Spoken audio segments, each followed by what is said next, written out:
হরে কৃষ্ণ। পুরুষোত্তম ব্রত যারা পালন করছেন অনেকেই প্রশ্ন জিজ্ঞাসা করছেন, আমরা অনেক প্রশ্ন পেয়েছি যে এই পুরুষোত্তম মাসে গর্ভধারণ সংস্কার করা যাবে কিনা, বিয়ের আশীর্বাদ করা যাবে কিনা, বিয়ের পাত্রী নির্বাচন করা, পাত্র দেখা সেটি করা যাবে কিনা, বাচ্চাদের জন্মদিন পালন করা, অন্নপ্রাশন করা সেটি করা যাবে কিনা, শ্রাদ্ধ কার্য করা, বাৎসরিক শ্রাদ্ধ করা যাবে কিনা, এরকম আমরা অনেক প্রশ্ন পেয়েছি। তবে বাড়িতে কারো জন্ম হলে এই ব্রত পালন করা যাবে কিনা, ভগবানকে দীপদান করা যাবে কিনা, যারা হবিষ্যন্ন গ্রহণ করছেন সেই ক্ষেত্রে মুগ ডাল গ্রহণ করা যাবে কিনা, হবিষ্যান্নে মিষ্টি কুমড়ো দেওয়া যাবে কিনা, মিষ্টি কুমড়ো গ্রহণ করা যাবে কিনা, কাঁচা লঙ্কা গ্রহণ করা যাবে কিনা।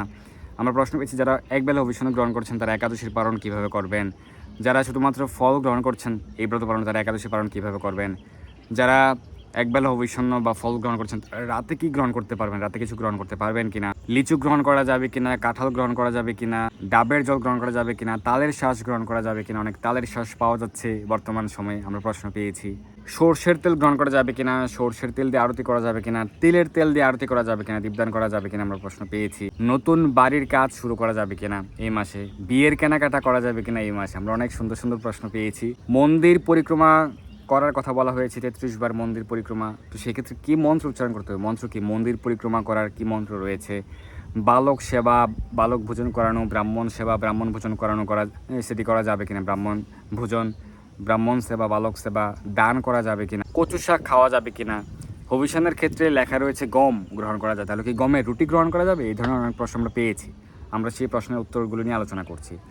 তো এই মাসে বাচ্চাদের অন্নপ্রাশন করা যাবে কিনা, জন্মদিন পালন করা যাবে কিনা, তো হ্যাঁ করা যাবে। কারো যদি জন্মদিন হয়ে থাকে জন্মদিন পালন করা যাবে। অন্নপ্রাশন সংস্কার যদি হয়ে থাকে তাহলে অন্নপ্রাশন সংস্কার করা যাবে। যে অন্নপ্রাশনের যে শুভ তিথি রয়েছে, শুভ দিন, সেটিতে অন্নপ্রাশন সংস্কার করা যাবে। সীমন্তোন্নয়ন সংস্কার, সাধবক্ষণ সংস্কার সেটি করা যাবে, কিন্তু বিবাহ সংস্কার করা যাবে না, গর্ভাধান সংস্কার করা যাবে না। গর্ভাধান সেটা আপনার কন্ট্রোলে রয়েছে, আপনি বিবাহ সংস্কার সেটা আপনার কন্ট্রোলে রয়েছে, কারণ সেটার ক্ষেত্রে যে প্রাথমিক কাজটি শুরু হয়নি, তো সেই কারণে বিবাহ সংস্থা করা যাবে না, গর্ভাধান সংস্থা করা যাবে না, বিয়ের আশীর্বাদ এই পুরুষোত্তম মাসে করা যাবে না। তারপর হচ্ছে বিয়ের জন্য পাত্রী নির্বাচন করা, বিয়ের পাত্র দেখা গিয়ে সেটি করা যাবে না, কিন্তু সীমন্তোন্নয়ন বা সাধবক্ষণ সংস্কার, অন্নপ্রাশন সংস্কার সেটি করা যাবে।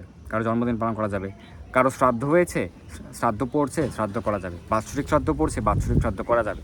এটি নিয়ে অনেকে কনফিউশন হয়ে যাচ্ছেন যে পুরুষোত্তম মাসে বাৎসরিক শ্রাদ্ধ করা যাবে কিনা, হ্যাঁ করা যাবে। এই মাসে নতুন বাড়ির কাজ শুরু করা যাবে কিনা, না এই মাসে নতুন বাড়ির কাজ শুরু করা যাবে না।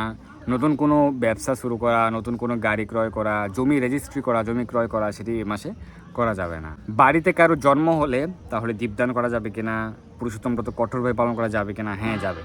বাড়িতে কারো জন্ম হয়েছে, বাড়িতে কারো প্রয়াণ হয়েছে, অবশ্যই ব্রত পালন করতে পারবেন, দীপদান করতে পারবেন, ভগবানের সেবা পূজা, গৃহে ভগবানের নিত্য সেবা পূজা করতে পারবেন, জপমালা হরিনাম জপ প্রভৃতি করতে পারবেন, শাস্ত্র অধ্যয়ন করতে পারবেন।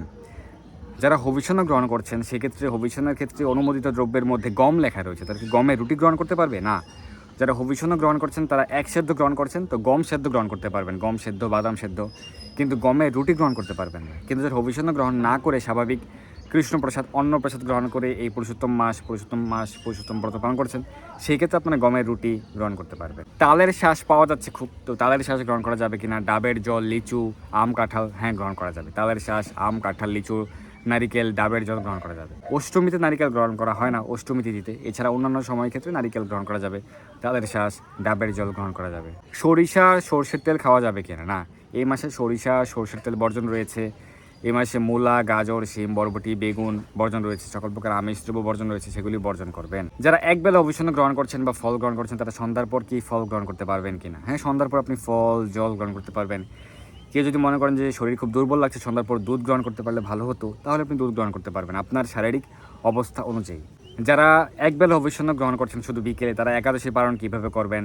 যারা ফল জল গ্রহণ করে পুরো মাসব্যাপী ব্রত পালন করছেন খুব কঠোরভাবে, তারা একাদশী ব্রতের পালন কীভাবে করবেন। তো সেই ক্ষেত্রে একাদশীর পালনের সময়ের মধ্যে জল, চরণামৃত গ্রহণ করতে পারেন। হ্যাঁ, জল গ্রহণে ব্রত সম্পন্ন হয়, শাস্ত্র রয়েছে জল গ্রহণে ব্রত হয়, ব্রতের পালনও হয়ে থাকে। তো আপনি জল, চরণামৃত, তুলসীপত্র গ্রহণ করতে পারেন।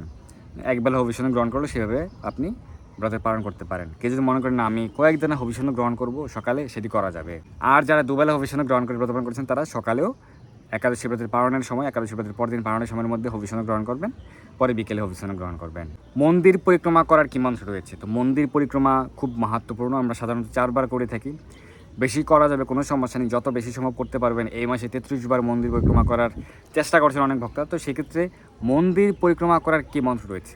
তো মন্দির পরিক্রমা করার মন্ত্র হচ্ছে ইয়ানি কানি চ পাপানি জন্মান্তরকৃতানি চ তানি তানি বিনশত প্রদক্ষিণা পদে পদে। আমি আবারও বলছি, ইয়ানি কানি চ পাপানি জন্মান্তরকৃতানি চ তানি তানি বিনশত প্রদক্ষিণা পদে পদে।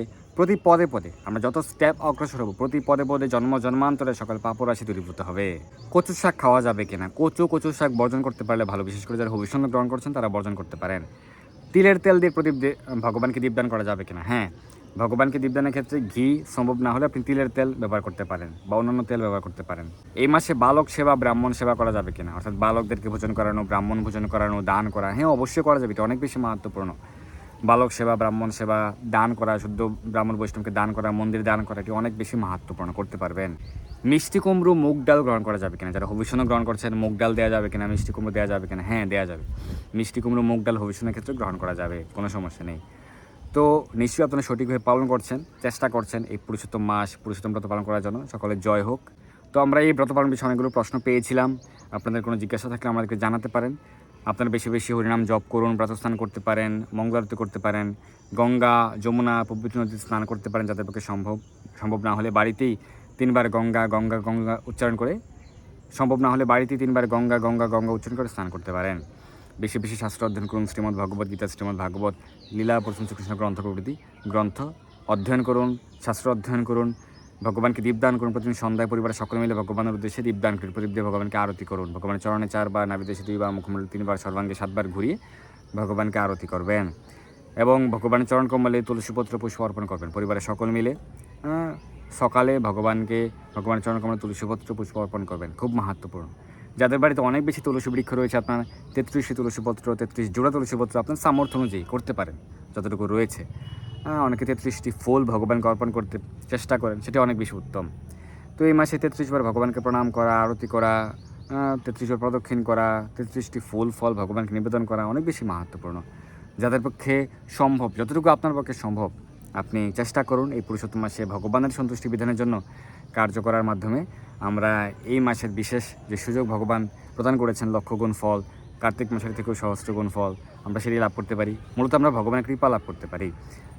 বৈষ্ণবগণ, ভক্তগণ তারা ফল লাভের জন্য নয়, ভগবানকে সন্তুষ্ট করার জন্য, ভগবানের বিশেষ কৃপা আশীর্বাদ লাভ করার জন্য ব্রত পালন, ভগবানের পূজা আদি করে থাকেন। আপনারা সেভাবেই ভগবানের সন্তুষ্টি বিধান করার জন্য কার্য করুন। সকলের জয় হোক। ধন্যবাদ সবাইকে। বেশি বেশি হরিনাম জপ কীর্তন করুন, শাস্ত্র অধ্যয়ন করুন। সকলের জয় হোক। ধন্যবাদ সবাইকে। হরে কৃষ্ণ। জয় পুরুষোত্তম মাস, পুরুষোত্তম ব্রত পালন করে সকল গৌর ভক্তবৃন্দ কি জয়। হরি বল।